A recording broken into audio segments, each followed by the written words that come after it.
तो मामलात ये हैं कि एक तरफ पाकिस्तान तहरीक इंसाफ अपनी तहरीक के हवाले से बात कर रही है, दूसरी जानिब ये ज़मीनी इंतखाबात भी होने हैं जिसमें ऐलान ये कर दिया गया अलीमा खान साहिबा की जानिब से कि बानी PTI ने यह फ़ैसला किया है कि अब उसमें हिस्सा ही नहीं लिया जाएगा, उनका बायकॉट किया जाएगा। और आने वाले दिनों में अब ये जब 27वीं तरमीम की बात हो रही है, दीगर चीज़ें हो रही हैं, अहम मुलाकातें हो रही हैं, तमाम तर सूरत हाल किस तरफ जा रही है, हुकूमत क्या सोच रही है, अपोजिशन की तहरीक से कोई फ़ायदा होगा नहीं होगा, इस पर हम बात करेंगे। साबिक़ गवर्नर सिंध मोहम्मद ज़ुबैर साहब हमारे साथ मौजूद हैं। ज़ुबैर साहब अस्सलाम वालेकुम। बहुत शुक्रिया सर, आपने हमें अपना कीमती वक्त दिया। सर अभी सबसे पहले तो तहरीक पे बात कर लेते हैं। इस तहरीक पर बहुत ज़्यादा बात हो रही है, अगर ये कामयाब हो जाती है तो आप क्या समझते हैं कि इसकी कामयाबी का कोई पैमाना है और इस तरह की तहरीकें ज़रूरत क्यों होती है किसी भी पार्टी को, किसी भी ऑपोजिशन को?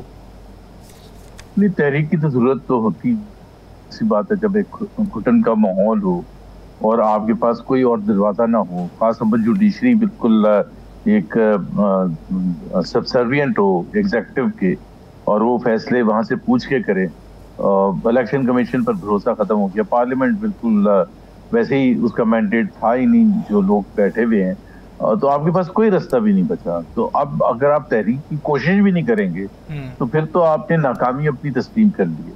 तो कोशिश जरूर करनी चाहिए और हमने पिछले अदवार में देखा है कई दफ़ा 10 साल लग गए अयूब खान को गिराने में, ज़िया-उल-हक को गिराने में 11 साल लग गए, मुशर्रफ साहब को गिराने में 9 साल लग गए।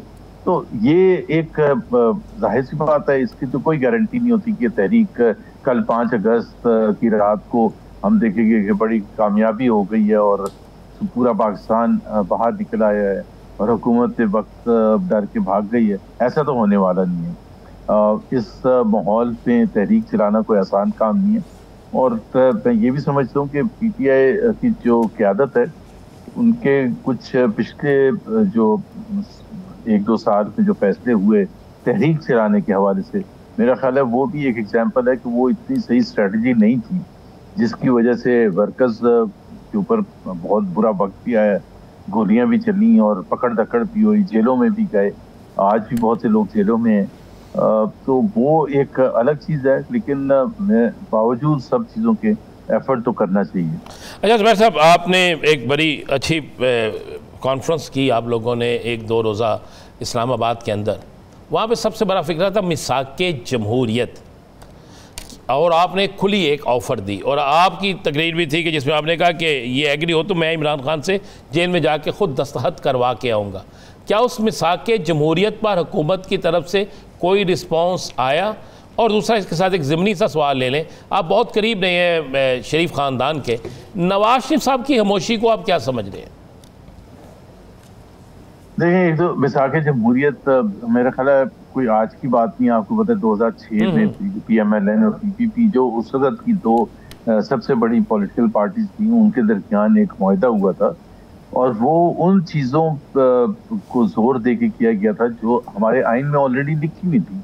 ये नहीं था कि कोई मिसाक कोई एक सेपरेट चीज़ थी, बट वो एक दोनों पॉलिटिकल पार्टीज ने महसूस किया था कि 90s में जो सियासत वो करते रहे हैं एक दूसरे के खिलाफ, उसको रीइंफोर्स करने की ज़रूरत है। उन सब चीज़ों को जो कि बुनियादी असूल हैं हमारे आइन के या किसी भी जमहूरियत के, चाहे उसमें जुडिशरी की आज़ादी हो या मीडिया की आज़ादी हो, इलेक्शन कमीशन ट्रांसपेरेंट हो, जो transparent free and fair elections conduct कर सके, एक दूसरे का मैंडेट तस्लीम करने का, धांधली न करने का, उस तमाम वादे किए गए थे। लेकिन जाहिर सी बात है वक्त गुजरने के साथ साथ सब पीछे हट गए।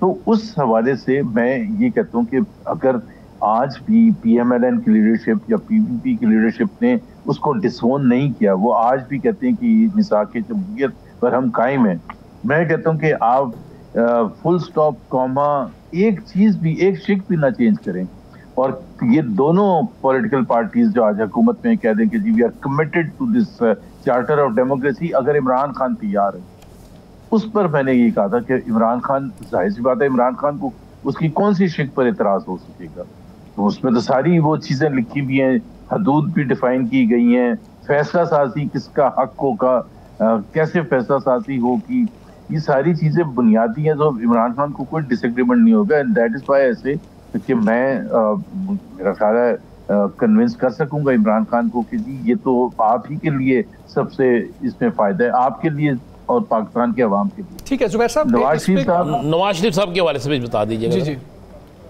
नवाज शरीफ साहब क्यों खामोश हैं, ये बड़ा क्लियर है कि जाहिर सी बात है, उन्होंने एक 1993 में आपको याद होगा जब उनका एक गुलाम इसहाक के खिलाफ प्राइम मिनिस्टर, और वो तकरीर इतनी सख्त थी कि उनको पता था कि उनको अगले 24 घंटे में फारिग कर दिया जाएगा, और कर दिया गया था। उन्होंने वो अपने डेमोक्रेटिक क्रेडेंशियल्स को, जो कि उससे पहले इतने अच्छे नहीं थे कि ज़ियाउल हक उनको लेके आया था, ये एक हकीकत है।